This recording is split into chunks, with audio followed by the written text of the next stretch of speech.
विज्ञातार्थोऽपि गोविंदो दग्धानाकर्णपाण्डवान् कुन्तीं च कुल्यकर्णे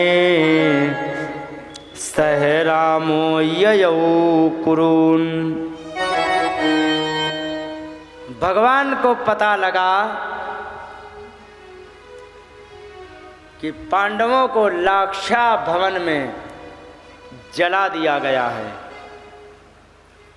विदुर जी ने किसी को हवा नहीं लगने दी थी, सारी योजना विदुर जी की थी उनको बचाने की, और जब बच गए तो विदुर जी ने किसी को भी हवा नहीं लगने दी कि वे तुम जितने खुश हो रहे हो अंदर अंदर कि हमने मार डाला, वे सब जिंदा हैं। विदुर जी ने हवा नहीं लगने दी। पता लगा भगवान को कि उनको पांडवों को जला डाला है लाक्षा भवन में। सब एक दूसरे की रिश्तेदारी में जाते हैं अपना शोक व्यक्त करने। भगवान कृष्ण गए वहां पर, जाकर के शोक व्यक्त कर रहे थे। वहां जाकर के बड़े दुखी बैठे थे भीष्म, कृपाचार्य, विदुर, गांधारी, द्रोणाचार्य, सब के सब दुखी बैठे थे। और दुखी बैठे थे तो उनको वहाँ सांत्वना दी, जो हो गया सो हो गया, अब क्या करोगे, इसका कोई इलाज नहीं है, अब जो चला गया तो लौट के कभी आएगा नहीं, मर गए तो मर गए। भगवान तो सब जानते हैं कि हुआ वास्तव में क्या हुआ है। अब भगवान यहाँ से चले गए हस्तिनापुर द्वारिका से। यहाँ पर एक कृतवर्मा नाम का बड़ा दुष्ट व्यक्ति था, ठीक है, कृतवर्मा नाम का। और कृतवर्मा से सत्राजित ने सत्यभामा के विवाह का वाकदान कर दिया था। वाकदान जानते हो माताओं?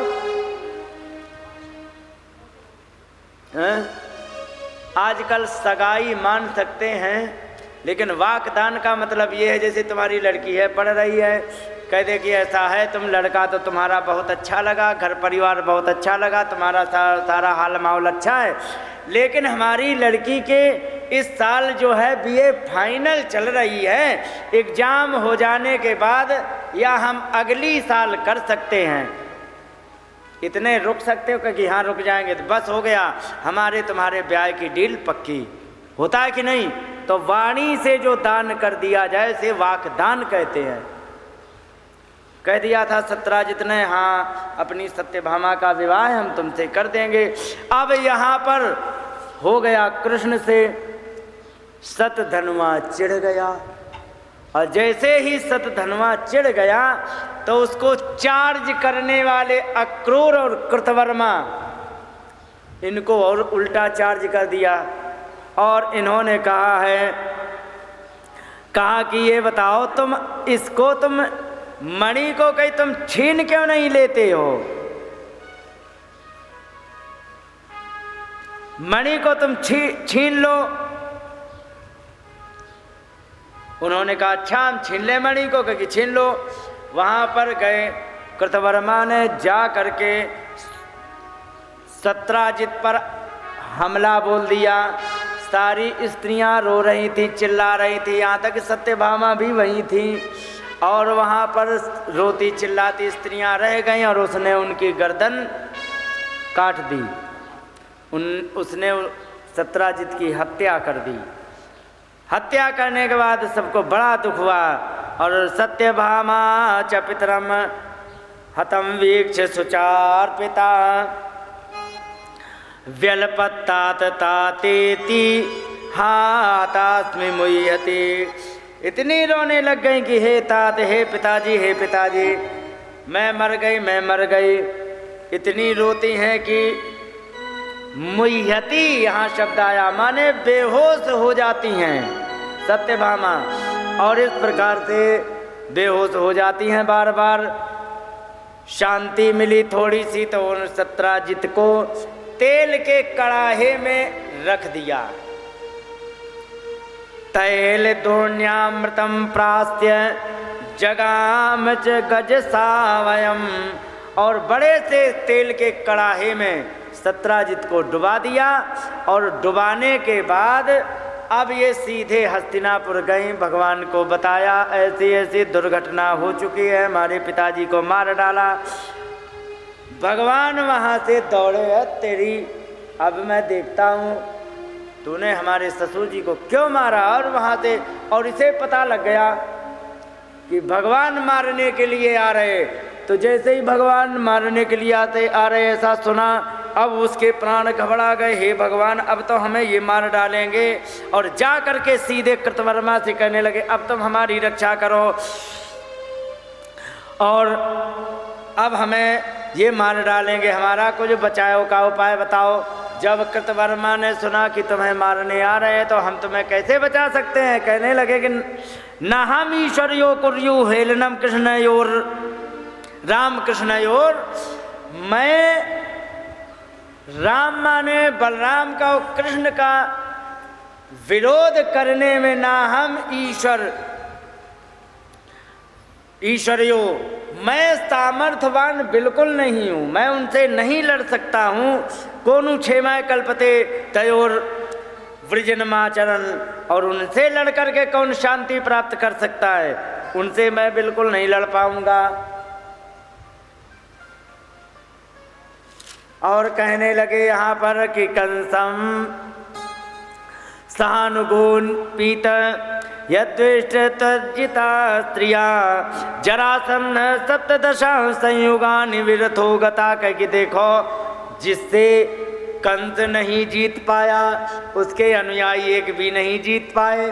और जरासंध एक दो बार की बात छोड़ो, 17 बार आके आक्रमण किया, एक और बार वो पैदल ही यहाँ से भेज दिए गए, रथ तक नहीं उनको लौट करके नसीब हुआ। और उनसे तुम कह रहे हो कि मुझे बचाओ, मैं उनसे बचा सकता हूँ। इस प्रकार से जब टके जैसा जवाब दे दिया, अब ये आ गए अक्रूर के पास, कहने लगे कि तुमने भी कहा था कि हाँ इनको मार डालो, मैंने मार डाला, अब तुम हमारी रक्षा करो। तो कहने लगे अरे रे राम राम राम राम, इनसे कौन तुम्हारी रक्षा कर सकता है।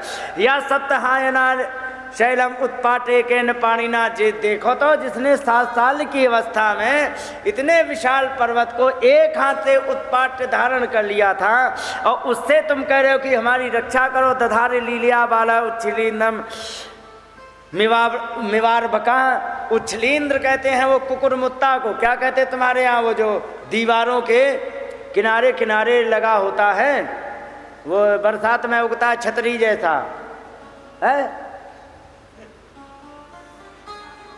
सांप की छतरी, हाँ वही। क्योंकि जिन्होंने जैसे बच्चा कोई सांप की छतरी को उखाड़ करके, हमारे यहाँ कुकुरमुत्ता बोलते हैं, जैसे कुकुरमुत्ता को उखाड़ के वैसे पकड़ ले, ऐसे उन्होंने जिन्होंने पर्वत उठा लिया उनसे हम तुम्हारी रक्षा कर पाएंगे। चलो चलो चलो चलो यहाँ से हम नहीं तुम्हें से कर पाएंगे और आप यहाँ से चले जाओ। और उन्होंने कहा इनसे तो प्रणाम करके ही दूर से निकल जाए। तो इस प्रकार से जब कहा, दोनों जगह टके जैसा दबाव मिल गया, उसने तुरंत ली मणि और पटक दी, वही पकड़ो ये मणि, हम अपनी जान बचावे कि मणि वहीं फेंक दी। और मणि फेंक करके तस्मिन न्यस्य अश्वान आरुह्य सतयोजनान योजनगम ययो, ऐसे घोड़े के ऊपर बैठा वो जो एक बार चलना दौड़ना प्रारंभ कर दे तो 100 योजन दौड़ता रहे। 100 योजन माने 400 कोस, समझे। और 1200 किलोमीटर जो एक बार रफ्तार पकड़ ले तो रुके ही ना, इतना लंबा चला जाए। ऐसे घोड़े को लेके भाग पड़ा। भगवान पीछे लग गए थे। भगवान पीछे लगे थे तो जब भाग रहे थे तो कहाँ देखो, द्वारिका कहाँ है, दक्षिण भारत में, पश्चिम में है कि नहीं है। और नेपाल कहाँ है, पूरब भारत में। सीधा पूरब भारत की तरफ सीधे निकल करके और मिथिलापुर माने आज नेपाल जिसे मान लो, वहाँ पर जा करके उसको चक्र से मार डाला। चक्र से मार डाला, लेकिन वहाँ पर उसके कपड़े अपड़े की तलाशी ली गई, और जब तलाशी ली गई तो वहाँ पर कुछ नहीं मिला। लिखा चक्रेण सिरा उत्कृत कृत्य वाससो व्यचिंतो मणिम व्यचिनोन्मणिम। वहाँ पर चक्र से जब समय काट डाला तो काट करके कपड़ों में मणिम व्यचिनोन मणि ढूंढी गई, वो कहीं नहीं मिली। और बलराम थे साथ में। बलराम जान गए कि हमें ऐसा लगता है कृष्ण और इनकी पत्नी सत्यभामा मिलके ये नाटक कर रहे हैं मणि को हड़पने के चक्कर में। बलराम इतने नाराज हुए कि भगवान कृष्ण को अकेले भेज दिया, जाओ तुम, हम जा रहे हैं मिथिला में सत्संग करेंगे। वे वहीं रह गए। और जब ये यहाँ पर आए, यहाँ पर देखा अक्रूर जी गायब। ले अब अक्रूर जी को चारों तरफ ढूंढा गया, कहीं मिले नहीं। अब उन्होंने कहा इनको ढूंढने का एक रास्ता है, ये दानी बहुत हैं, देखो कहीं भंडारा वंडारा चल रहे हैं खूब बढ़िया कि नहीं। पता लगा कि हाँ भंडारा चल रहा है। कहाँ? वहाँ पर गए। जा करके अक्रूर जी से हाथ जोड़ के कहा भगवान चलो, हमें पहले ही पता था आप कहाँ मिलोगे। उनको लेके आए। आ करके यहाँ पर कहा ननु दान पते न्यस्तम वैयास्ते शतधन्वना स्यमंत को मणि श्रीमान विदिता पूर्वमेव नः। कहने लगे कि हमें अच्छी तरह पता है कि शतधन्वा ने मणि तुम्हारे पास रखी है। सत्राजितो न पत्वात गृहिणीयुर्दुहितुर्सुता। और सत्राजित के कोई भी बालक था नहीं, केवल सत्यभामा थी। और जिसकी एक कन्या हो, लड़का ना हो, तो उसको पिंडदान कौन करे? तो बताया है कि गृहिणीयु दुहितुर्सुता, उसकी पुत्री का पुत्र जो होगा वो नाना को पिंडदान करेगा। समझ गए? और वही उसके प्रॉपर्टी का उत्तराधिकारी होगा, जमाई नहीं हो सकता है।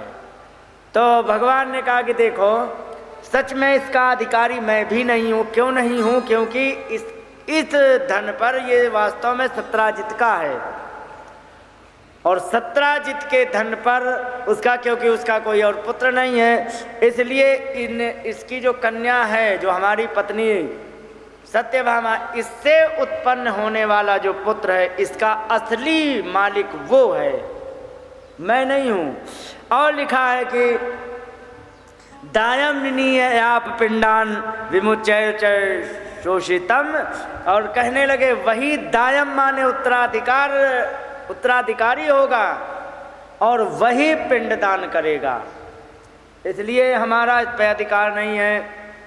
आप ऐसा करो, हमें बहुत अच्छी तरह पता है कि क्योंकि मैं आपके मणि ले जाने पर हमारे परिवार में बड़ी समस्या बन गई।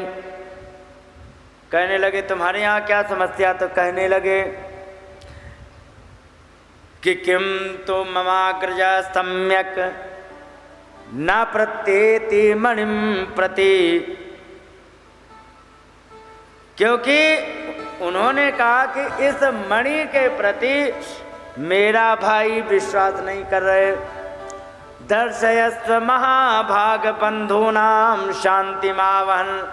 हे महाभाग, हम दोनों भाइयों में झगड़ा ना हो, इसलिए आप हमें इस मणि को केवल दिखा दो, ताकि संसार को ये पता लग जाए कि ये मणि मेरे पास नहीं थी, आपके पास थी। हमारे भैया प्रसन्न हो जाएंगे। और उन्होंने ला करके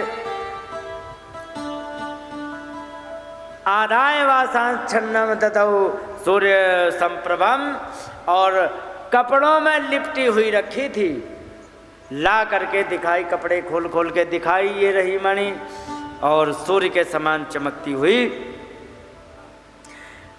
इस प्रकार से यहाँ पर जब कृष्ण और बलराम जैसे के बीच में मतभेद हो सकता है, तो साधारण मनुष्य यदि एक फिट जगह के पीछे सिर फोड़ ले तो कौन सी बड़ी बात है? फोड़ लेते कि नहीं? ये तूने हमारी इतनी जगह क्यों दबा ली, है तूने हमारी इतनी जगह क्यों दबा ली, कहते कि नहीं? तो अगर जो साधारण मनुष्य यदि अपना सिर फोड़ ले तो कोई बड़ी बात नहीं। जब कृष्ण और बलराम जैसे में मतभेद हो सकता है, तो ये यही बात बताते। और इस पाठ की एक सबसे बड़ी विशेष बात क्या, अगर जो अपराध करने के लिए कोई भी व्यक्ति तुम्हें उकसाए तो ध्यान रखो, कभी भी दूसरे के उकसाने पे अपराध मत करना। शतधन्वा को अक्रूर ने और कृतवर्मा दोनों ने उकसाया था, ठीक है, लेकिन जिस समय सहायता मांगने गया शतधन्वा, किसी ने सहायता नहीं दी, और जबकि उकसाने वाले वही थे। कहने का मतलब, भले ही तुम अपनी मर्जी से या दूसरे के उकसाने से जो भी कर्म करोगे, उस कर्म के परिणाम के भुक्त भोगी आप अकेले होंगे। ये बात इस पाठ से है।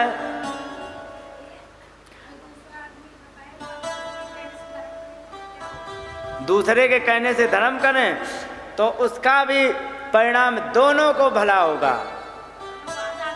नहीं नहीं, 90% करने वाले को 10% उसे, ठीक है। आधा आधा करने लगे ऐसे तो सब उकसाए दलाली में ही धर्मात्मा बन जाएंगे। हाँ, करने वाले को 90% 10% मिल जाएगा उसको। तो ये है, तो किसी के उकसाने से बुरे कर्म मत करो। हाँ, अच्छे कर्म को यदि कोई प्रेरित करे तो उसे कर सकते हो, और अच्छे कर्म से तुम्हारे जीवन में किसी भी प्रकार की समस्या नहीं आएगी। बुरे कर्म में यदि तुम लग गए तो जान लीजिए कि तुम्हारा बेड़ा गर्क है। बोलिए गोविंद भगवान की।